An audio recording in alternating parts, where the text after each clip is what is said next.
നമസ്കാരം. റാഫ്റ്റോക്ക് ഫുട്ബോളിലേക്ക് ഏവർക്കും സ്വാഗതം. രണ്ടാമത്തെ പ്രീ സീസൺ മത്സരത്തിലും ഇന്റർ മയാമിക്ക് ജയിക്കാനായില്ല, പരാജയപ്പെട്ടിരിക്കുന്നു. ആദ്യ കളി എൽ സാൽവഡോർ ദേശീയ ടീമുമായിട്ട് കളിച്ചപ്പോൾ സമനിലയായിരുന്നെങ്കിൽ ഇന്ന് FC ഡല്ലസുമായിട്ട് കളിച്ചപ്പോൾ ഏകപക്ഷീയമായ ഒരു ഗോളിന് തോറ്റിരിക്കുകയാണ് ടാറ്റ മാർട്ടിനോയുടെ ടീം.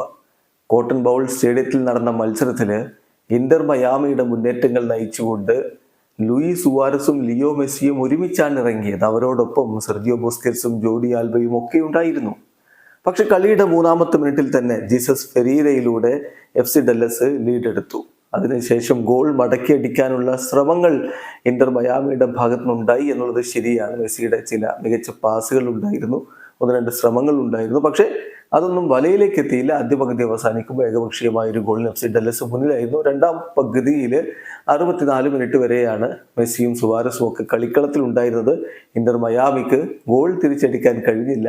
ശേഷിക്കുന്ന സമയത്തും അവർ അതിനുള്ള ശ്രമങ്ങൾ നടത്തിയെങ്കിലും ഗോളിലേക്ക് പന്തെത്തിക്കാൻ കഴിയാതെ വന്നതോടെ മത്സരം ഏകപക്ഷീയമായ ഒരു ഗോളിന് FC ഡല്ലസ് വിജയിക്കുകയായിരുന്നു. ഇനി ഇന്റർ മയാമിയുടെ അടുത്ത മത്സരം റിയാദ് സീസൺ കപ്പിലാണ്. ആ കളിയാവട്ടെ സൗദി അറേബ്യൻ പ്രോ ലീഗിലെ വമ്പന്മാരായ അൽ ഹിലാലുമായിട്ടാണ്. 29-ാം തീയതി ജനുവരി 29-ന് രാത്രി ഇന്ത്യൻ സമയം 11:30 ആ കളി നടക്കുക. വീഡിയോ അവസാനിക്കുന്നു. ഫുട്ബോൾ ലോകത്തെ കൂടുതൽ വിശേഷങ്ങളുമായി റാഫ്റ്റോക്സ് വീണ്ടും എത്താം.